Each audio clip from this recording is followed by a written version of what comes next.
Good evening. On behalf of the National Endowment for the Humanities, it's my pleasure to welcome each of you to the 42nd Jefferson Lecture. The first Jefferson Lecture was delivered in 1972. Richard Nixon was President of the United States and chose to redirect American foreign policy outward, journeying to China. The Watergate break-in also occurred that year, causing history to be bent inward in a less noble fashion. Enduring questions have been the foundation of the Jefferson Lecture for nearly half a century. Tonight's Jefferson Lecture takes the ancient medium of the speech and updates it for modern audiences. It is being live streamed across the country, indeed around the world. We deeply appreciate those who have helped defray the cost of this evening.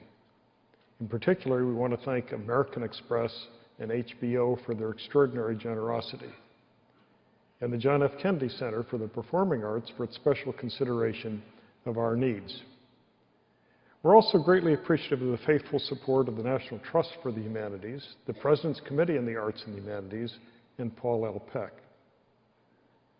The Jefferson Lecture is the federal government's most prestigious honor for distinguished intellectual achievement in the humanities. Its recipients until now have been masters of the written word. This year, we emphasize through the presentation of this lecture that intellectual achievement can occur in realms other than that of the classroom and the book. The Jefferson Lecture for 2013 is Martin Scorsese, the acclaimed director and producer of some 50 films. Martin Scorsese is on every list of the world's most outstanding directors. He has directed such landmark films as Mean Street, Taxi Driver, Raging Bull, The King of Comedy, Goodfellas, Age of Innocence, Casino, Kundun, Gangs of New York, The Departed, and most recently, Hugo. His films are grounded in a sense of time and place. And though they are strikingly diverse in subject and style, they are known for incorporated camera and editing techniques from different genres, and for distinctive treatments of signature themes of isolation and ethnic identity, violence and loss, guilt and redemption, faith and spirituality. Mr. Scorsese was born in New York, graduated from New York University, where he also received a Master of Arts degree. He is the recipient of numerous honors and awards, including the Academy Award for Best Director, 3 Golden Globe Awards for Best Director, an Emmy for Best Director Series, and the American Film Institute's Lifetime Achievement Award. He received the 2010 Cecil B. DeMille Award at the Golden Globe Awards and the Palme d'Or and Best Director Award at the Cannes Film Festival. He was decorated with the Order of Merit of the Italian Republic and the French Legion of Honor, and was honored at the 2007 Kennedy Center Honors for his contributions to cinema. After his lecture, Mr. Scorsese will be joined on the stage by Kent Jones for a conversation.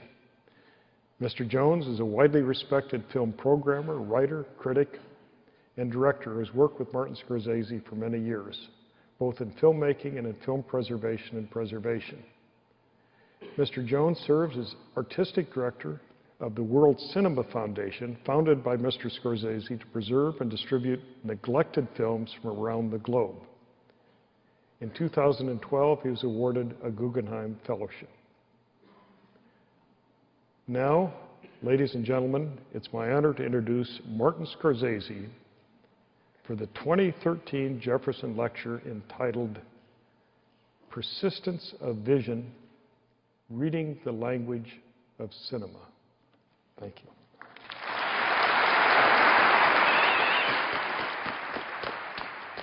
Now then, where are you off to? Come quickly, come on, come and see. Now, just a minute. What is all this? No, come and see. I've got something to show you. Something I've done. You must come and see. Tell me you've done. Yes, yes, come on, and I'll show you. It's only a little way. You see, I've only just done it. I was frightened, I don't mind telling you, frightened out of my wits, but I've done it. And though I dare say it's very foolish of me, I feel I've simply got to show someone. And the joke is, Cousin Alfred didn't even know what I was doing.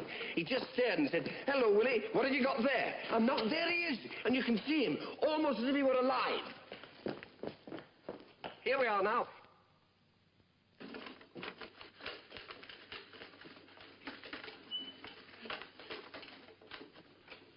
Where is it? With what?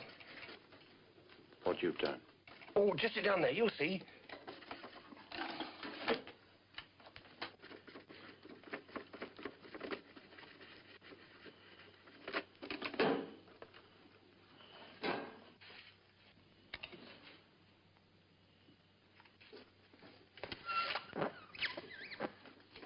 Now, would you mind turning out your lamp?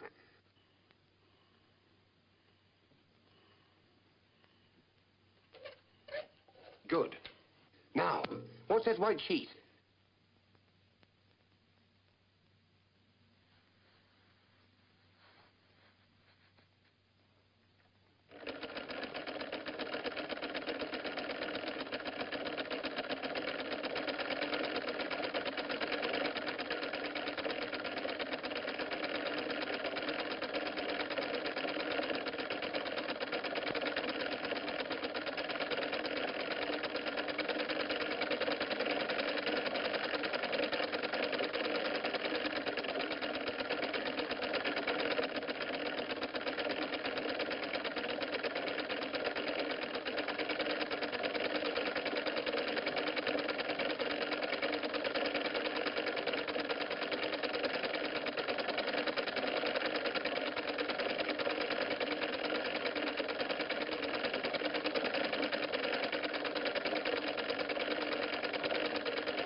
That was Hyde Park.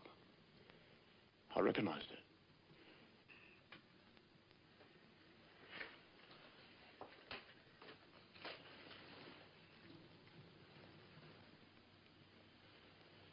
Where's it come from? And where's it gone to? It's all here.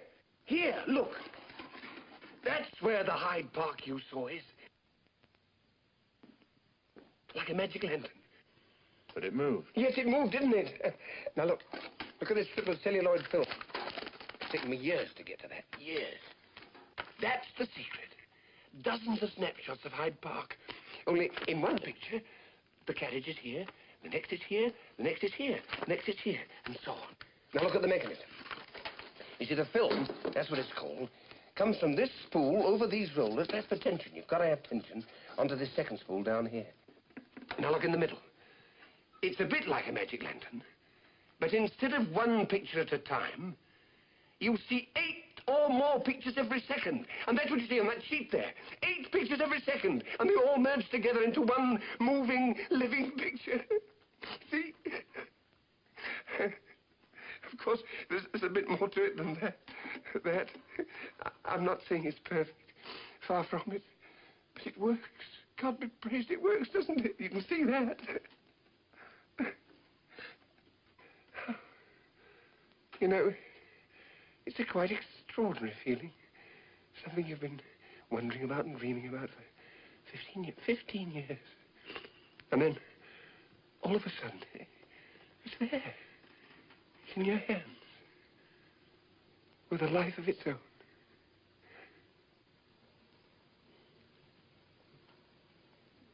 You must be a very happy man, Mr.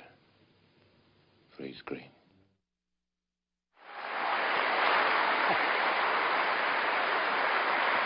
Thank you. Thank you.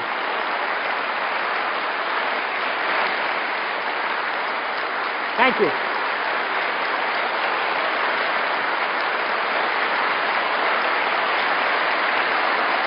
Thank you. Thank you. Thank you. This scene is from a picture called The Magic Box, which was made in England in 1950. And the great English actor Robert Donat plays the inventor William Friese-Greene. He was one of the people who invented movies. And the Magic Box was packed with guest stars. It was made for an event called the Festival of Britain. And you had about maybe 50 or 60 of the biggest actors in England at the time, all doing, for the most part, little cameos, including the man who played the policeman that was Sir Laurence Olivier. It's the only time he's in the film. So I saw this picture for the first time with my father. I was 8 years old, and I have never really gotten over the impact that it had. And I believe this is what ignited in me the wonder of cinema and the obsession. Watching movies, making them, inventing them. Friese-Greene gives everything of himself to the movies, and he dies poor. He dies a pauper. That line, "You must be a very happy man, Mr. Friese-Greene," of course, is ironic, knowing the full story of his life. But in some ways, it's also true because he's followed his obsession all the way. So it's both disturbing and inspiring. I was very young. I mean, I couldn't put this into words when I saw this, but I mean, I sensed them. I sensed these ideas and these things, and I saw them up there on the screen. And then my parents had a good reason for taking me to the movies all the time, because I was always sick with asthma since I was 3 years old, and I apparently couldn't do any sports, so that's what they told me. But really, my mother and father did love the movies. They weren't in the habit of reading. That didn't really exist where I came from. And so we connected through the movies. And over the years, I know now that the warmth of that connection with my family and with the images up on the screen gave me something very precious, because we were experiencing something fundamental together. We were living through the emotional truths on the screen together, often in coded form, these films from the 40s and 50s. Sometimes they're expressed in small things, gestures, glances, reactions between the characters, light, shadow. I mean, we experience these things that we normally couldn't discuss or wouldn't discuss or even acknowledge in our own lives. And that's actually part of the wonder. So whenever I hear people dismiss movies as fantasy, I make a hard distinction between film and life, I think to myself that it's just a way of avoiding the power of cinema. I mean, of course it's not life. It's the invocation of life. It's an ongoing dialogue with life. Frank Capra said, film is a disease. He went on, but that's enough for now. I caught the disease early on, you know. I used to feel it. They used to take me to the movies all the time. I used to feel it whenever we walked up to the ticket booth with my mother and my father and my brother. You go through the doors and the thick carpet, past the popcorn stand where it had that wonderful smell, then to the ticket taker. And then sometimes these doors would open in the back, and there were little windows in it in some of these old theaters, and I could see something magical happening up there on the screen, something special. And as we entered, for me, I think now it was like entering a sacred space, kind of a sanctuary where the living world around me seemed to be recreated and played out. I mean, what was it about cinema? What was so special about it? I mean, I think I've discovered some of my own answers to that question a little bit at a time over the years. First of all, there's light. Light is at the beginning of cinema, of course. It's fundamental because it's created with light. And it's still best seen projected in dark rooms where it's the only source of light. But light is also at the beginning of everything. Most creation myths start with darkness, and then the real beginning comes with light, which means the creation of forms, which leads to distinguishing one thing from another and ourselves from the rest of the world, recognizing patterns, similarities, differences, naming things, interpreting the world, metaphors, seeing one thing in light of something else, becoming enlightened. So light is at the core of who we are and how we understand ourselves. And then there's movement. I remember when I was about 5 or 6, somehow I was able to see someone project a 16-millimeter cartoon in a small projector, and I was allowed to look inside the projector, and I saw these little still images passing mechanically through the gate at a very, very steady rate of speed. And in the gate, they were upside down, but they were moving.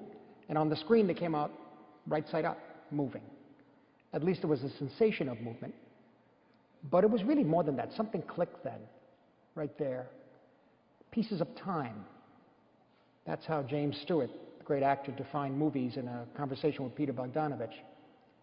That wonder I felt when I saw these little figures move, that's what Laurence Olivier feels when he watches those first moving images in that scene from the Magic Box. The desire to make images move, the need to capture movement, seems to be with us 30,000 years ago in the cave paintings of Chauvet, as you can see here. In this image, the bison appears to have multiple sets of legs. Maybe that was the artist's way of creating the impression of movement. I think this need to recreate movement is a mystical urge. It's an attempt to capture the mystery of who and what we are, and then to think about that, to contemplate that mystery. Which brings us to the boxing cats. Yes, yes, yes. Yes, these are the boxing cats. This appears to be two cats boxing. It was shot in 1894 in Thomas Edison's Black Maria studio that he had in New Jersey. It was actually a little shack. This is really one of hundreds of little scenes that he and his team recorded with his kinetograph. It's probably one of the lesser known scenes. There are better known ones of a blacksmith, the heavyweight champion Jim Corbett boxing, Annie Oakley, the great sharpshooter from Buffalo Bill's Wild West show. At some point somebody had the idea that, two cats boxing apparently is what went on in New Jersey at the time. Now, can you say anything about now? Okay. Edison, of course, was one of the people who invented film. And there's been a lot of debate about who really invented film. There was Edison, the Lumiere brothers in France, Friese Greene and R.W. Paul in England. And actually, you can go back to a man named Louis Laprince, who shot a little home movie in 1888. But then you could go back even further to the motion studies of Edward Muybridge, which were made in the 1870s, 1880s. He would but he would set a number of still cameras side by side, and then he'd trigger them to take photos in succession of people and animals in movement. His employer, Leland Stanford, bet him that all four of a horse's hooves do not leave the ground when the horse is running. But as you can see here, Muybridge won the bet. All four hooves do leave the ground at the same time while the horse is galloping. Does cinema really begin with Muybridge, or should we go all the way back to the cave paintings? In his novel, Joseph and His Brethren, Thomas Mann writes, "The deeper we sound, the further down into the lower world of the past we probe and press, the more do we find that the earliest foundations of humanity, its history and culture, reveal themselves unfathomable." All beginnings are unfathomable. The beginning of human history, the beginning of cinema. Now, this film by the Lumiere brothers in France is commonly recognized as the first publicly projected film. It was shot in 1895, and when you watch it, it really is 1895. The way they dress, the way they move. It's now, the present, and it's then at the same time. And that's the third aspect of cinema that makes it so uniquely powerful. It's the element of time. Again, pieces of time. When we made the movie Hugo, we went back and tried to recreate that first screening when people were so startled to see this image that they jumped back. They thought the train was going to hit them, you see. And when we studied the Lumiere film, because we had to use the original, we could see right away that it was very different from the Edison films. They weren't, these films that the Lumiere did, they weren't just setting up the camera to record events or scenes. This film is composed. When you study it, you can see how carefully they placed the camera, the thought that went into what was in the frame, what was left out of the frame, the distance between the camera and the train, the height of the camera, the angle of the camera. And what's interesting is that if the camera had been placed even a little bit differently, the audience probably wouldn't have reacted the way they did. Now, in Hugo, we converted the Lumiere film to 3D, and we combined it with our 3D image here, but it didn't have the same effect. And we discovered we had to do it in 2 dimensions within a 3D image, because the composition by the Lumiere brothers was designed to create the illusion of depth within a flat surface. So in essence, the Lumieres weren't just recording events the way they did in the Edison studio. They were really interpreting reality and telling a story with just one angle. And of course, so was Georges Méliès. Méliès began as a magician, and his pictures were made to be part of his live magic act. He created trick photography, incredible handmade special effects, and in so doing, he sort of remade reality. The screen in his pictures is like opening a magic cabinet of curiosities and wonders. Now, over the years, Lumiere's and the Lumiere brothers and Méliès have been consistently portrayed as opposites. One film reality, the other film special effects. Of course, this happens all the time. It's a way of simplifying history, but in essence, they were both heading in the same direction. They were just taking different roads. They were taking reality and interpreting it, reshaping it, and trying to find meaning in it. And then everything went further, was taken further with the cut. Who made the first cut from one image to another? Meaning a shift from one vantage point to another, with the viewer understanding that we're still within one continuous action. Again, to quote Thomas Mann, unfathomable. But as far as we know, this is one of the earliest and most famous examples of a cut from Edwin S. Porter's 1903 milestone film, The Great Train Robbery. Now, even though we cut here, he cuts from the interior of the car to the exterior, we know we're in one unbroken action. And this film is one of the dozens of one-reel films that D.W. Griffith made in 1912. It's a remarkable film called The Musketeers of Pig Alley, commonly referred to as the first gangster film, and actually it's a great Lower East Side New York street film. Now, if you watch, the gangsters are crossing quite a bit of space before they get to Pig Alley, which is actually a recreation of a famous Jacob Riis photo of Bandit's Roost from the 5 Points. But you know, you're not seeing them cross that space on the screen. Yet, you are seeing it. You're seeing it all in your mind's eye. You're inferring it. And this is the fourth aspect of cinema that's so special, that inference, that image in the mind's eye. For me, it's where the obsession began. It's what keeps me going, actually. It never fails to excite me, because you take one shot, you put it together with another shot, and you experience a third image in your mind's eye that doesn't really exist in those two other images. The Soviet filmmaker Eisenstein, Sergei Eisenstein, wrote about this, and it was at the heart of all the films he did. And this is what fascinates me, though. It's frustrating sometimes. It's always exciting, because if you change the timing of the cut, even slightly, by just a few frames or even one frame, then the third image in your mind's eye changes too. And that has been called, appropriately, I believe, film language. Now, in 1916, D.W. Griffith made a picture, an epic called Intolerance, in part as an act of atonement for the racism in Birth of a Nation. Intolerance ran about 3 hours. But he goes further. He goes further with the idea of the cut. He shifts between 4 different stories. The first story is the massacre of the Huguenots. And the second story is the Passion of Christ. The third is a spectacle, really, the fall of Babylon.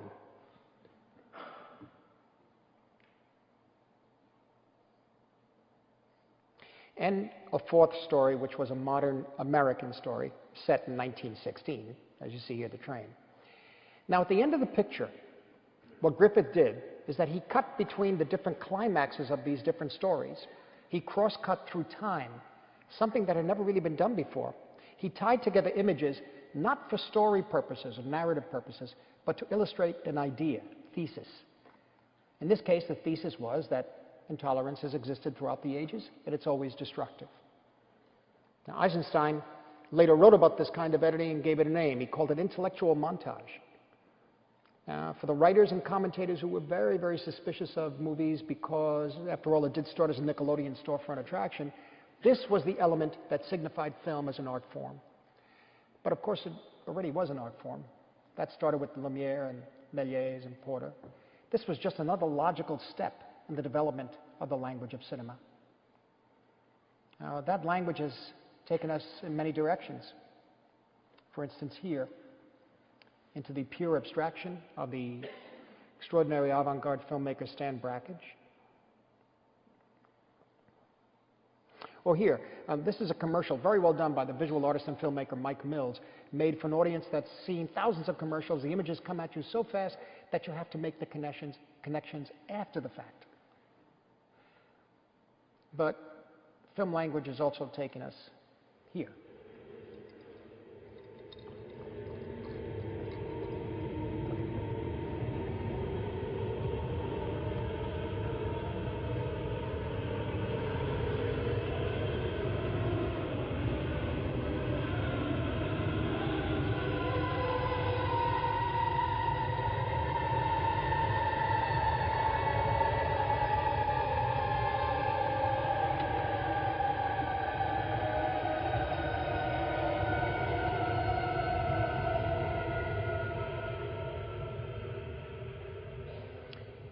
This is the Stargate sequence from Stanley Kubrick's monumental 2001: A Space Odyssey.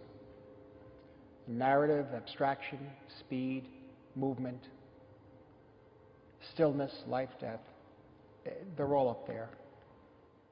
And again, we find ourselves back at that mystical urge to explore, to create movement, go faster and faster, maybe find some kind of peace at the heart of it. A state of pure being.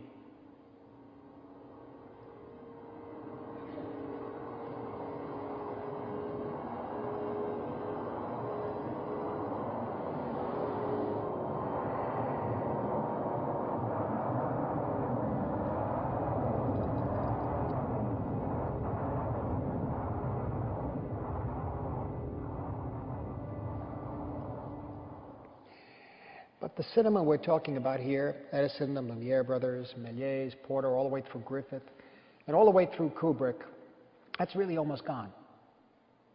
It's been overwhelmed by moving images coming at us all the time and absolutely everywhere, even faster than the visions coming at the astronaut in the Kubrick picture.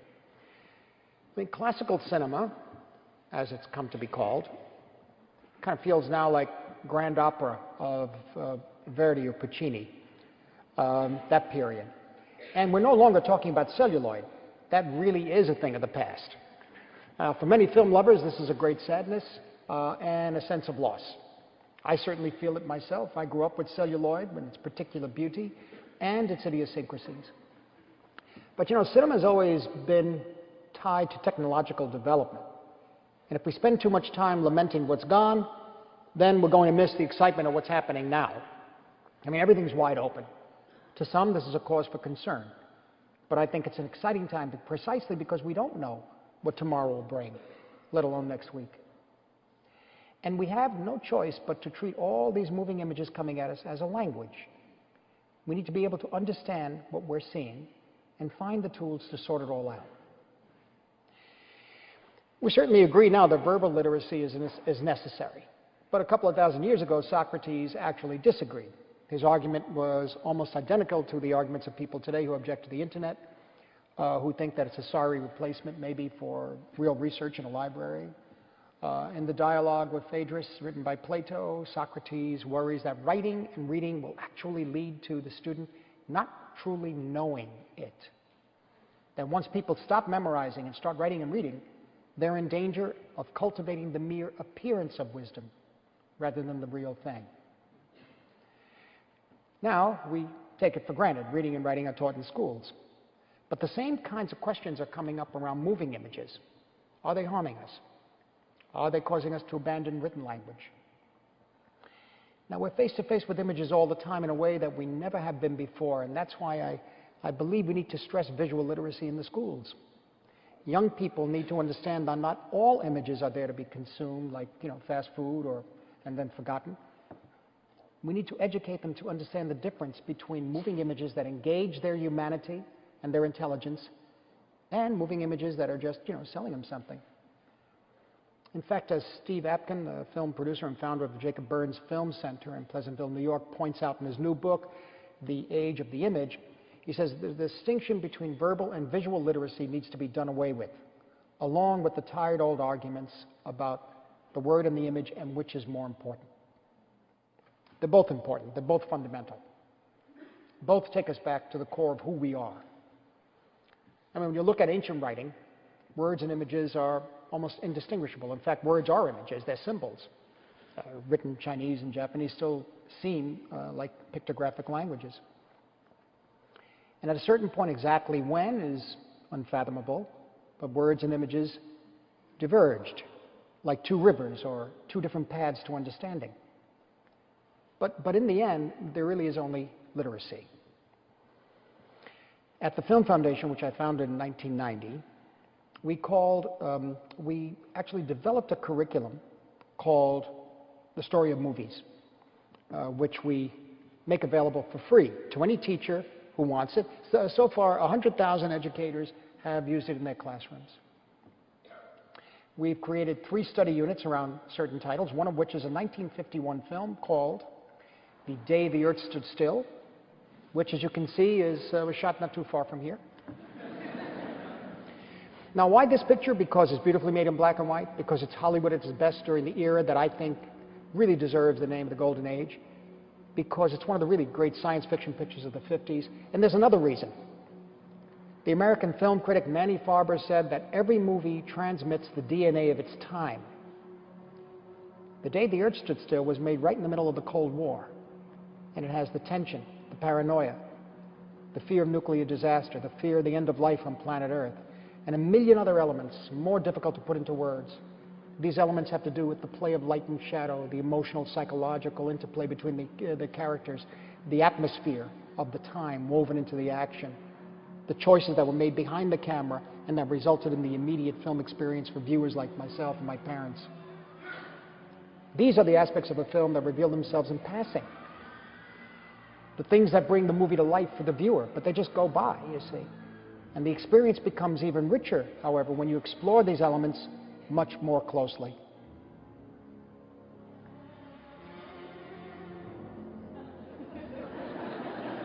Gort. Yeah, but what happens when a movie is seen out of its time? For me, 1951 was my present when I saw it. I was 9. For someone born 20 years later, when they see the movie, it's a different story. Or someone born today, they'll see it with completely different eyes and a whole other frame of reference. Different values, uninhibited by the biases of the time when the picture was made.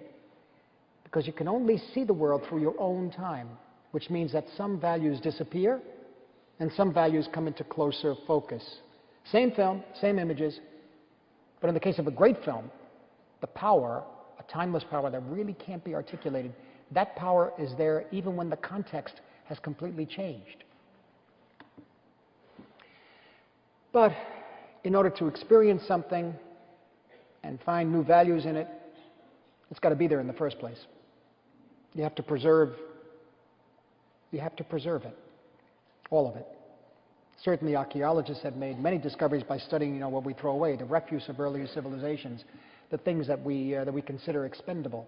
For example, the Sumerian tablet is not a poem, it's not a legend. Actually, a record of livestock and business, balance sheet, business transactions.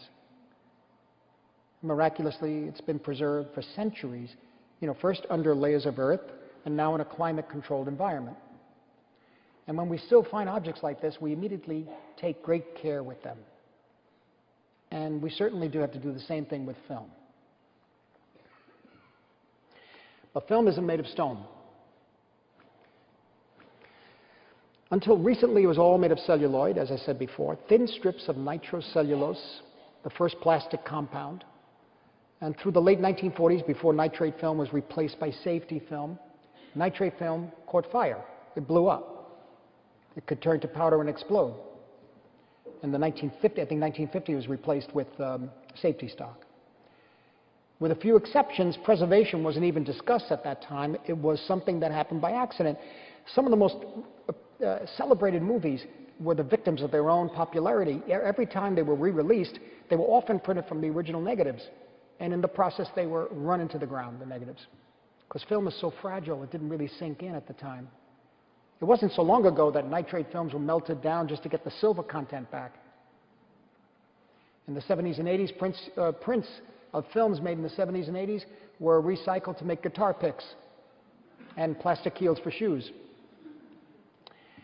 It's a disturbing thought, just as disturbing as knowing that those extraordinary glass photographic plates taken at the Civil War not long after the birth of photography were later sold, some were later sold to gardeners for building greenhouses. And whatever plates survived are here in the Library of Congress. So when I hear the question, interestingly enough, some people are still asking, why preserve anything? I just think of those stories, all that silent film, all those images of the silent war, and there was no consciousness of their lasting value. That only came later. Why preserve? Well, because we can't know where we're going unless we kind of know where we've been. Can't understand the future of the present until we have some sort of grappling with the past. And I became involved with the cause of preservation in the early 80s when I really understood just how fragile film was.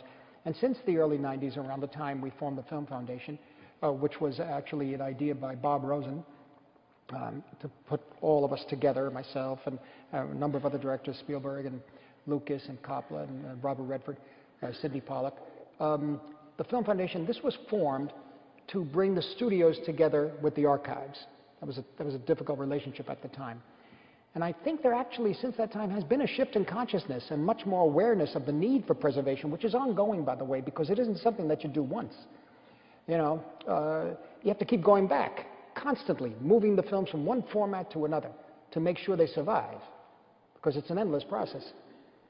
Today, we have some really wonderful tools, though. When the time came to restore Michael Powell and Emmerich Pressburger's The Red Shoes, one of my very, very favorite films and one of the best films ever made, we were really fortunate to have these tools at our disposal. And I thought it would just show you a little bit of the restoration demonstration Thelma Schoonmaker put together for the Blu-ray of that film, to give you an idea of the kind of work that was involved. It took years to get this going and was quite expensive. But you must bear in mind that The Red Shoes was shot in the old 3-strip Technicolor style, I should say technology, with very, very heavy cameras that had not one but 3 rolls of film going through it at the same time. First, you will see an approximation of how the 3 color records were printed one on top of the other with dye to make the finished print.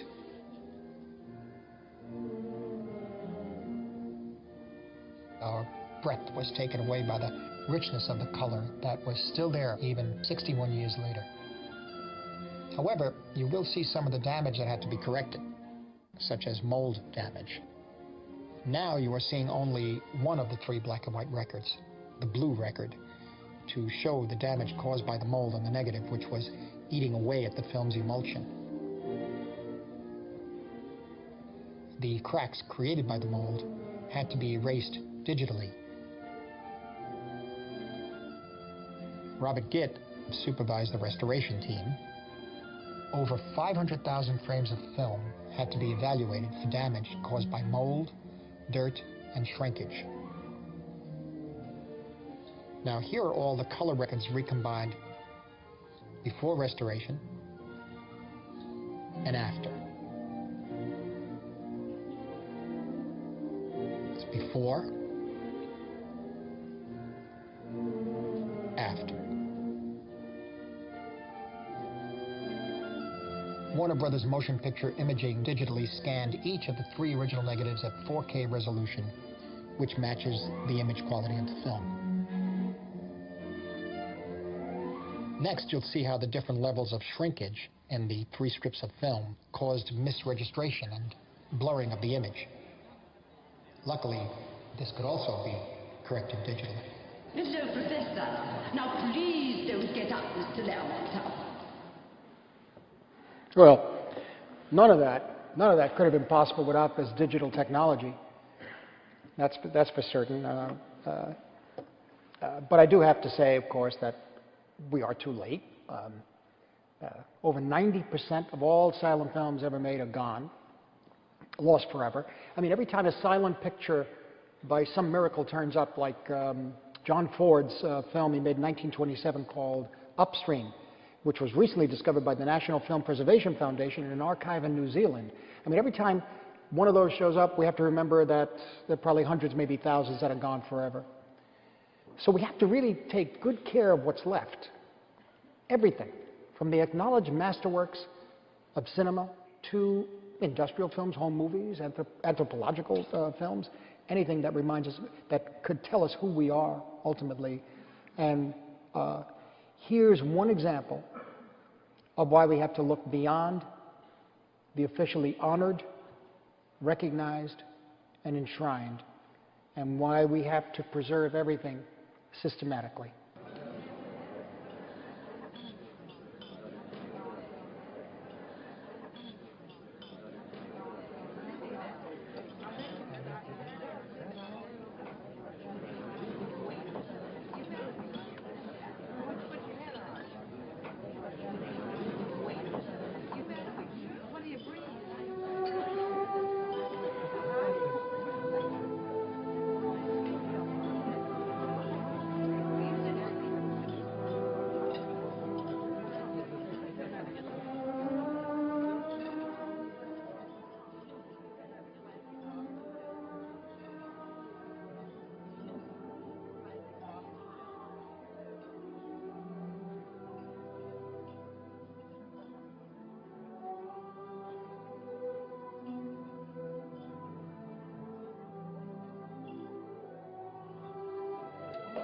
Well, that's that's from a 1958 picture directed by Alfred Hitchcock that I'm sure many of you have seen by now, called Vertigo.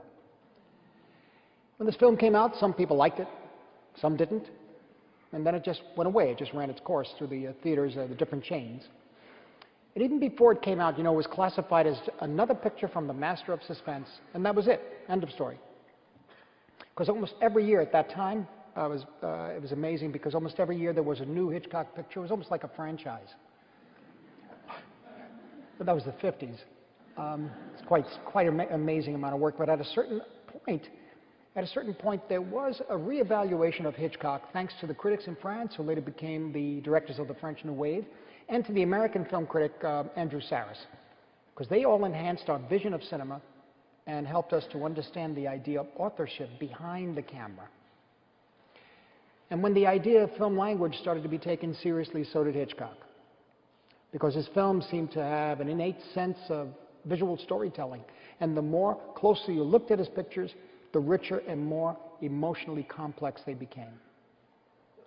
Now, ironically, as people were starting to recognize the Hitchcock genius, several of his most important pictures were suddenly unavailable.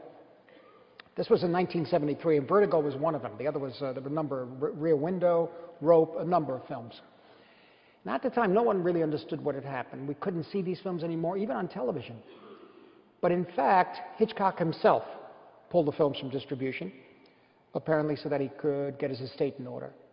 Now, at the time, there were secret screenings. Some people had private prints here and there in New York and LA, and a particular case of Vertigo that only added to the mystique of the picture.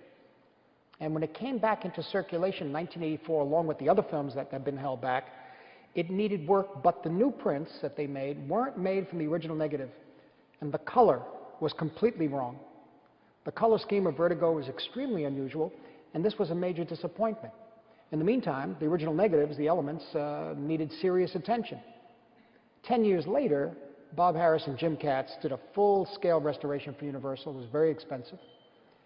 The picture was originally shot in the VistaVision process, and so they had to do their restoration in 70 millimeter, which was as close as you can get to VistaVision, because that format's gone now. At that point, they had to work from extremely damaged sound and picture elements, but at least the major restoration has been done. You can see it in this form. And as the years went by, more and more people saw Vertigo and came to appreciate its hypnotic beauty and very strange obsessive focus. Obsessive focus.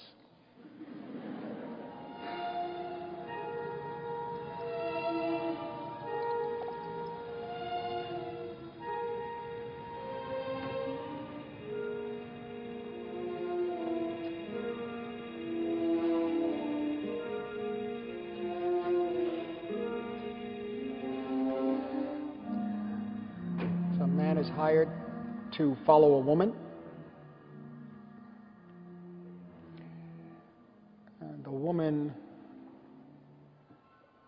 The woman appears to be haunted by the legend of her great-grandmother and that woman's tragic life.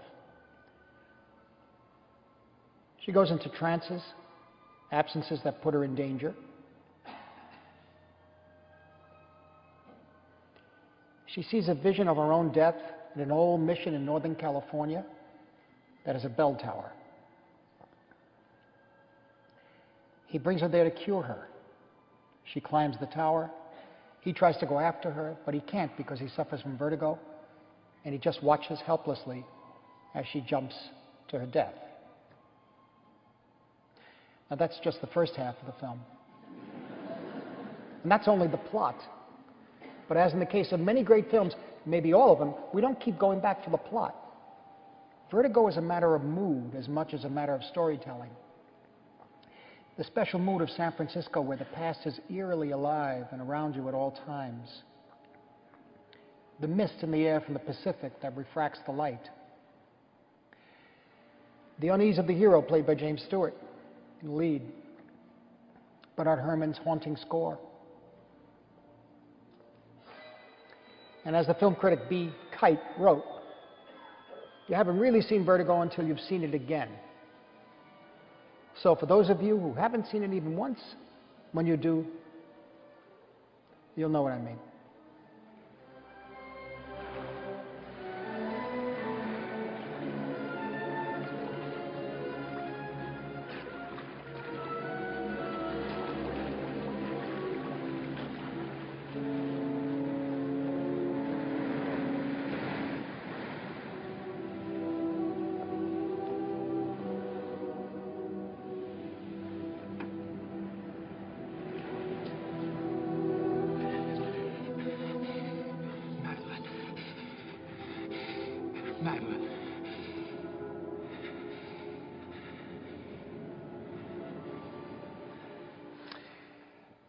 In 1952, the British film magazine Sight and Sound started conducting a poll.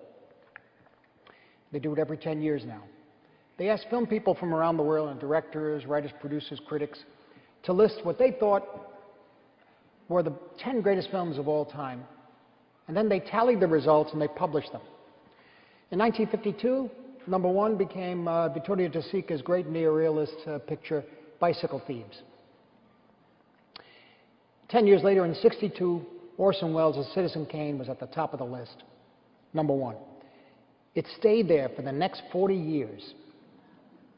Now, Kane is a masterpiece, of course. It was released in '41 with a lot of fanfare, and while it wasn't a great financial success, it was generally regarded as a milestone in the art of cinema.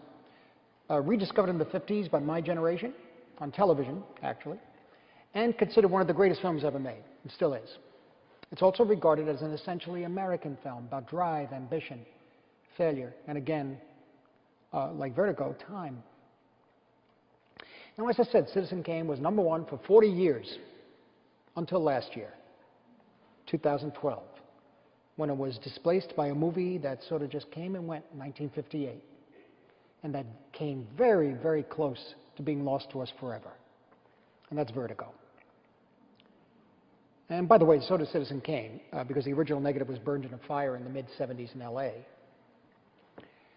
So my point is not only do we have to preserve everything, but most importantly, we can't afford to let ourselves be guided by cultural standards, particularly now. I mean, there was a time when the average person wasn't even aware of box office grosses. But since the '80s, it's become kind of a sport and really a form of judgment. It culturally trivializes film. And for young people today, that's what they know. Who made the most money? Who was the most popular? Who was the most popular now as opposed to last year, last month, last week? And now the cycles of popularity are down to a matter of hours, minutes, seconds. And the work that's been created out of seriousness and real passion is lumped together with the work that really hasn't. Then amidst all this chaos, we have to remember we may think we know what's going to last and what isn't. We may feel absolutely sure of ourselves, but we really don't know. We can't know. We have to remember Vertigo and the Civil War plates and that Sumerian tablet. And also remember Moby Dick. It sold very few copies when it was printed in 1849. And that many copies that weren't sold were destroyed in a warehouse fire. That it was dismissed by many. and that Herman Melville's greatest novel, one of the greatest works in literature, was only reclaimed in the 1920s. So we also have to think about where we are now. We need to remember that there are other values beyond the financial, and that our American artistic heritage has to be preserved and shared by all of us. Just as we learn to take pride, in our poets and writers and jazz and blues, well, we need to take pride in our cinema, our great American art form. Granted, we weren't the only ones who invented the movies, and we certainly weren't the only ones who made great films in the 20th century, but to a large extent, the art of cinema and its development has been linked to us, to our country. It's a big responsibility. And we need to say to ourselves that the moment has come when we have to treat every last moving image as reverently and respectfully as the oldest book in the Library of Congress. I thank you. My good man. Sit. Okay. Sit for a while. Okay. Oh, yes. So, I wanted to ask you, what do you think Vertigo did for its opening weekend gross? It didn't do very well, but I saw it at the Capitol Theater in New York in Vista Vision, by the way. We went in the middle. That's what we used to do in those days. We liked it. I was about 15 years old. Our friends, we liked it. We couldn't really quite tell what it was about, but we liked the film. Years later, I kept watching it and watching it, but it was quite beautiful, and we liked it. You went in the middle? You went in the middle? Yes, that's what you did in those days until Hitchcock told us not to. With Psycho, we had to wait online. We used to say that's where we came in. That's the line. Right, this is where we came in. No. Sometimes you can see the film over again, Oh, God. In the talk, you were talking about seeing things through the lens of your own time. And then people from born in other times seeing them through different lenses. And there's a story that you told me about 2001 oh, yes. that I think is really relevant to this. Well, when I talked about seeing work and judging work, not, how should I say, out of its context, out of the bias of its time, too. One could be aware of what it was like when the film opened or when the book was published, but sometimes things happen because of timing. And in the case of 2001, Kubrick was working on the film for a very long time in England, spending a lot of money, secretive, and word was getting around MGM Studios was in trouble. Cinerama was having difficulty. That was also part of the making of the film. In any event, the word was getting around. The critics in New York and around the country were getting really annoyed and say, we're spending this much money. Yeah. What is he doing? Yeah. What is he doing? What are they all doing over there in England? No stars. With no movie stars. Yeah. No movie stars. Yeah. Costing a fortune, And so, ultimately, it was in '68, at the press screening with all the major critics in New York, they couldn't wait for the film to unspool Cinerama Theater. They had a lot of bias going in, and I think the film before that he made was Lolita, was it? No, Dr. Strangelove. Dr. Strangelove. And so they loved Dr. Strangelove, but they were aware, this didn't feel right. So they sat there and, in a sense, show me.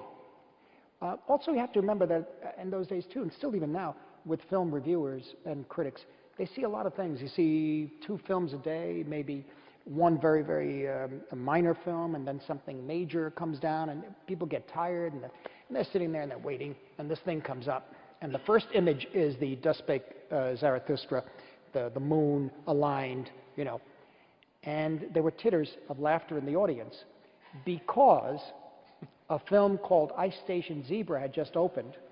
They just saw it a week ago. It opens the same way. What the hell is this?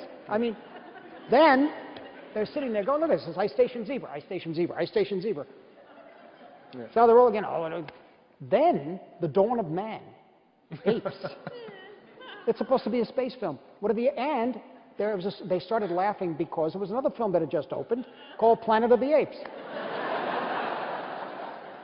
And that was it. And they were watching these apes 45 minutes up here. What is this? Yeah. The men in ape suits. We just saw this damn thing. Can you be more original than that with all the money we gave them? Yeah, that's it. Yeah. No stars in this. No stars. Yeah. And so the picture was panned. Yeah. And it took about a week and a half before people just started going to see it and didn't listen to the critics anymore. Yeah. You see, within that context, though, there was a lot of bias against it. Many films, I don't like to, I used to try to find out about films over the years and what went on while I was making it, and it spoiled it for me, in a way. In a what lot way? of pictures. Well, I didn't really need to know certain things. It's because if the set is very, very cheaply made, I didn't know that, you see. I didn't feel it. You know what I'm saying? Yeah. It destroys the illusion of the first impact the picture has on me. Yeah. And there was another one, too. Well, there's another story, real fast. The Powell Pressburger films. Michael Powell and Emmerich Pressburger in England, who made The Red Shoes, A Matter of Life and Death with David Niven. I Know Where I'm Going, about 5 or 6 masterpieces. 49 Parallel. 49 Parallel. Small Back Room. And they made a film called The Life and Death of Colonel Blimp in 1943 in Technicolor. They were advised by the War Ministry not to do it. That's right. Because of the theme in the film, a friendship between an Englishman and a German, played by Roger Libsey as the Englishman and Anton Walbrook as the German. They had to wait for the Technicolor camera. Yeah. They were given everything. In other words, they had to actually steal all the, or I should say borrow, the military equipment for the certain scenes. They weren't given much up. And they were also told, if you do this picture, if you go through with it, the old man doesn't like it. It's Churchill. He doesn't like the idea right now. It's not good. And you'll never get a knighthood. They didn't get it. They didn't get the knighthood, but they got the film. The problem was that by the mid-50s, things had changed. England had changed, of course, the world. And their films fell out of favor to the point where I didn't even know, nothing was written about these two men. And so we began to search them out. And one of the key films was this Life and Death of Colonel Blimp. The main reason is that it was originally 2 hours and 46 minutes. A beautiful epic. Yeah, and cut to ribbons. But it was re-edited many times. So I only saw it in black and white at first. Then we saw it finally in 16 mm color on PBS in New York, a 2-hour version where they straightened out the storylines because there were a lot of flashbacks and that sort of thing. And it was still pretty interesting. It was very moving, too. It didn't matter. I didn't understand. I didn't know what had happened with the Ministry of War. I had no idea. I also didn't understand the behavior of certain characters, the British Empire, as opposed, you know. In any event, it took many years, and finally in the 80s they reconstructed the original film. And what happened was that after doing Red Shoes, we were able to get the financing, the Film Foundation, to restore Life and Death of Colonel Blimp, which took quite a while because it was 2 hours and 46 minutes of Technicolor 3-strip, like that Red Shoes that you saw, only much tougher to do because it was older, and the negative was even worse shape. And finally it was re-released last year, and interestingly enough, the Blu-ray was re-released recently, and now articles are being written about it as the best British film ever made. New generations seeing it. Of course, they're too young to remember the devastation of the war and the horror, but they see something else in it, something that has, you know, just sustained itself over the years. It's the same film. Yeah. You see? And it was a film that was really controversial at the time because also it was made during wartime, and one of the most sympathetic and likable characters in the movie is a German. I know, yeah. It was, because Emmerich Pressburger was Austrian, wasn't he? Yeah. Mm-hmm. So, you know, these things do change. And Andrew Sarris, actually, who we mentioned before, came to love it more than Citizen Kane. It's a film about the passage of time. But there's no doubt that Kane, you know, looking at Kane changed my life when I was on TV, and the way Cassavetes filmed Shadows, and a number of key films. On the Waterfront was the first. But I got to tell you, you know, in the past 10, 15 years, the film that I watch, like listening to a piece of music, is Blimp, the Colonel Blimp film, more than Kane, more than the others. Vertigo, yes. The others are there. They made the impact on me. They are great works, but these are richer in a way. And as maybe you're just getting older, it's the same film, you know. You just mentioned on the waterfront, and when we were at the beginning of the talk, you were talking about seeing the films with your family, with your mother and father, sometimes with your brother. Oh, yes, yeah. And that you were seeing, that you were experiencing these feelings, but through the codes of the time. And that I know that as you were growing up, the movies that were being made were breaking down those codes. And Well, On yes. the Waterfront was one of them. Yes, I mean, the code of the time, for example, even if people were married, there had to be double beds, Yep. Separate beds. separate beds. Kisses could only last a certain length of time. That's right. Kisses could last only a certain amount of time, that sort of thing. So you're really seeing things where people understood what it meant, but you didn't see it played out. In the case of On the Waterfront, that happened. The ending of the film is a very upbeat ending. In reality, we know it wouldn't have been that way. It probably wasn't that way. And interesting for me, I was 10 years old, 1952. Right around that time, The Moon is Blue is made, Otto Preminger. Around the same time, Stanley Kramer starts producing films that have to do with very, very Home of the Brave, very, very powerful themes. Even later, Inherit the Wind and really thought-provoking pictures. The thing is that between Preminger and Kramer and Kazan, the code was being taken down and things were being changed until finally, by the time that I got to make a movie, we're from another planet in a way. Yeah. You know, the filmmakers of my time. All we could do is cherish and become nourished, continually be nourished by the work of the past. But as much as we may have thought of ourselves as a director, just give me a script and I'll go do a pirate film, or I'll do this, I'll do that. It doesn't exist. World. We're a different world, different kinds of animals too. Yeah. But it was being taken down. Of course, I was raised Roman Catholic, and Kazan's films were mainly on the condemned list, so you couldn't see them. Streetcar Named Desire, forget it, you couldn't get it. But your Baby mom Doll. wanted to. Which one? But that gave your mom a reason to see them, right? Well, my mother, no, she took me to see Duel in the Sun because it was condemned. Right. But she used the excuse that I liked Westerns. Right. Scarred me for life. Yeah. It's a terrifying film. It's a beautiful film, but it's the first one you ever saw. the first film I remember seeing, yeah. Can you imagine? Ooh. But that code broke down in 10 years or so. Yeah. Yeah. But then it occurs to me that in the years after that, that other codes have come about. They're just not officially enforced. They're just kind of there. They're present. Yeah. It kind of happens that way. It's interesting. I was also struck by you were talking about Socrates and Phaedrus and his objection to writing and reading. It's interesting to think about objecting to writing and reading. But his hysteria about it, or his objection to it, is reminiscent of it. You keep hearing that argument over and over again. People used to object to stereopticons. They thought that they were going to, ruin novels. people. Novels, right? Novels were Long novels. destroyed. Well, Don Quixote. Yeah, right. That's right. Yeah. Yeah, so the same argument keeps coming up again and again. Yeah.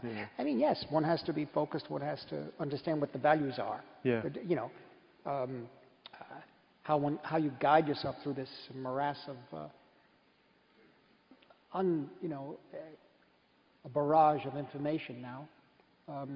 For me, I'm older, it's different, but for the younger ones, they think of the world differently. And this is not a criticism, it's very interesting. Yeah. They perceive the world differently, they think differently. If you see them putting a video together, for example, the cut doesn't mean anything. Yeah. The image doesn't mean anything. It's something else that's going on. Something I can't be a part of. I don't know. Yeah. But to them, they can't describe it. They just do it because that's what they see. Yeah. And they're very fluent visually. Very, very the cut. fluid. Yeah, the cut, the tracking, camera, they got, the technique is down. I mean, the technique of making a movie, Orson Welles always said, he said, you can learn, you can't go any place to learn how to make a film. He said, you can learn in 4 hours everything you need to know about cameras. The rest has to come from here. Yeah. It has to be your passion, Yeah. Although he also has watched Stagecoach by John Ford 37 times. Before he directed Citizen Kane, he watched Stagecoach by John Ford. Yep. That was over and over again. Yeah. His teacher. I wanted to touch on an issue that you brought up, which is the issue of preservation.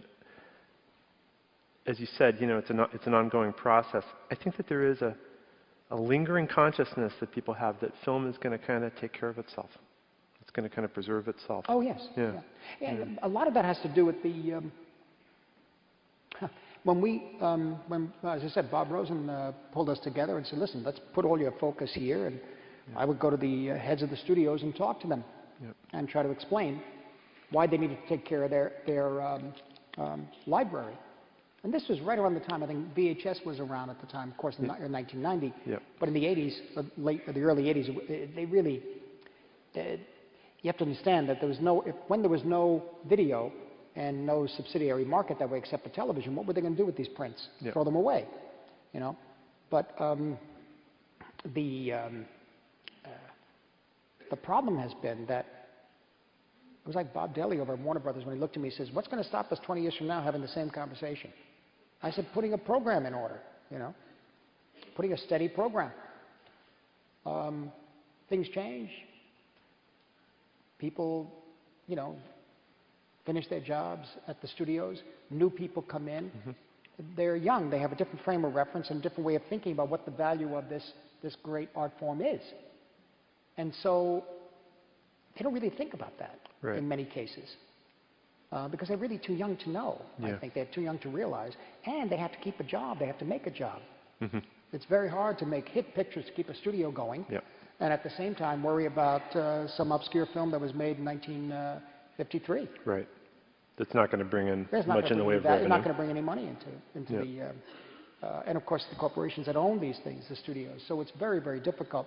I had a thing happen to me, it's about 20 years ago. A film I made, I won't say the title, but the studio was kind of expressed themselves in print, actually. And that's when I realized things really did change. The film, they projected a $60 million profit. They projected it. They said, but you know what, we're not interested in that. We want 150, 160, a $200 million profit. We don't want to make films like this anymore. So 60 million is not enough. Apparently. So they tell me. It's not enough. Why, you know, it just is an interesting thing because we used to come from making films, you know, people made films in the 50s and 60s, the 70s. Yes, they tried to make money on these films, but they let the film play. It was a different thing. The value was somewhat different. Because there were a lot of people who were involved in making movies that, it would be great if the film made a lot of money, but they were just as happy, in many cases, for the prestige of being involved with a certain kind of film that was made. And that, when I heard that 60 million, or if the projected 60 is not enough, then we're out of it. It's a different industry, in a way. Because then that rules everything. The picture's got to make 200 million. And then more. And more. Because there's a lot of money that goes into press and the advertising now, too. So anyway, this was you know, an indication of the situation. They've never seen The Boxing Cats, though. So, the Boxing Cats, I know. Or been to New Jersey. I don't know if it's still... that's enough about New Jersey. But that actually, the story that you just told about the film That Shall Remain Nameless, you know, dovetails with what you said about box office grosses and cultural trivialization. It really is a widespread, it's a judgment. It's it is a judgment. It is a judgment. And it's an odd thing, too, to just, I guess, to go to the movies just because a film opens. I guess it's a communal experience. Kids all go. Younger people, right? I guess so. I don't know. I mean, we used to do that, too. It was It's a question for you. I don't know. It's a thing to do because you want to... The next day, everybody's talking about it. But sitting through the previews is not much of a communal experience. No, the previews, no. Communal revulsion. Sorry. That's it. But I think what I'm saying is that it's just a place to go to now. It doesn't matter what's playing. It doesn't matter. I suppose that that's true. And then the way that I remember the box office gross thing started somewhere in the 80s, and it's gotten more and more to the point where it's just this mantra. Yes, it is. It is. And it's, you know, it's reported in the news every day. And so I got to say that younger people think, well, that's the good thing because it beat the record of another film that opened on a holiday that was, and there's all these qualifications. Yes, but that was a holiday that didn't have this with it, and that. So this, percentage-wise, we are ahead, and it goes, you know. Yeah.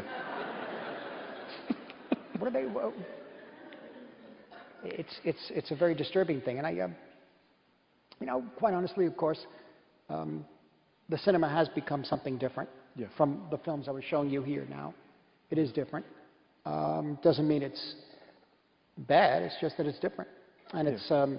I look forward to the what the young will bring us, what the new filmmakers will bring us. Yeah. You know, to do something new. The image, the whole idea of a solid image of the image you see like in the Red Shoes or the Vertigo film, just the way it goes from Jimmy Stewart at the bar, and then it pans and tracks and pans and tracks, and you see this red-walled restaurant, all these people, but there's a strip of green, emerald green, and then the camera moves in on her. And that's a very strong, directed, imagined, composed way of making you see and understand the story. But that's, in many cases, that's gone now in terms of, let's say, more commercial films, don't you think? Yeah, I think it. Quick cutting. I do a lot of quick cutting. You know, there are exceptions here and there. There are films that, but yeah, I mean. Well, an exception like in There Will Be Blood or The Master. The Master. Those are exceptions. Yeah, or the Terrence Malick film. The Terry Malick stuff. Yeah. We were talking about preservation before, and I also wanted to touch on restoration. And the tools that you mentioned that were used for the Red Shoes, I remember before those tools were available, and I seem to remember that the first film that really profited from that was The Matinee Idol by Frank Capra. It was a film that would not have existed had it not been for digital cleanup. It was a silent film made by Frank Capra called The Matinee Idol. And there was just no way to restore it photochemically, celluloid, because it goes, it's gone. I mean, that's why I say, while they're trying, you may have a list of films that they're going to try to restore, but by the time, you know, you get to the 10th one, the negative is destroyed. There's no way to work with it. But The Matinee Idol that Sony, Columbia did, it was amazing because it was done digitally. There was no way that film would ever be seen if it wasn't transferred and reconstructed digitally. Could not have been done photochemically. No way. The La Dolce Vita, too, the Fellini film that the Film Foundation recently did, was digital because the photochemical process was getting very difficult with the negatives. The question is, of course, people who love cinema, you know, and I do and you do, but they say, is it really cinema then? Right. Because it's not celluloid. It's not celluloid, and it's not projected. It doesn't have that flicker. It doesn't have that. It does something to the eye and to your perception of the imagery with that breathing in the frame. And they say, well, you can add that. Well, why add it when it's a new medium? Right. Let's use the new medium, you see. And in the meantime, try to preserve what's left of the old medium with digitizing it. And then transferring that to film, you see. And ultimately, what we're talking about here is cinematic language rather than film versus digital. Right. It's all cinematic language. It's all moving images. And we're just entering another phase. You know, there are problems, though. I mean, in some cases, there are some classic films, but they're not many. No one's around anymore to tell the timer or the restorer and the That's right. what the shading should be like on the face of I don't know, Natalie Wood or James Dean and that sort of thing. And in one case recently, there is someone around I was dealing with it, and she says, no, that I got to tell you that the face in that person right there is too much light. I know it was related to the director, and he said he would have liked it. He wanted it more shade, more dark. And the tendency, if you don't know, and all you have these old prints that aren't very good, you want to be able to see everything. You think you want to be able to see everything. So we need, you know, the restorers need the direction of whomever's left, and also whatever prints are left of the other versions of the film that were made before. Unfortunately, many films made in 53, 54 on, the color didn't last very well, and so you can't really use that as an example. But it becomes an act of interpretation at some point. In a way, some restorations could become a reinterpretation of the film. Especially if there's nobody around to tell you what they intended. We're getting a signal. Okay. Okay. Thanks, Marty. Why, thank you. Thank you. Thank you. Good. Okay. Thank you.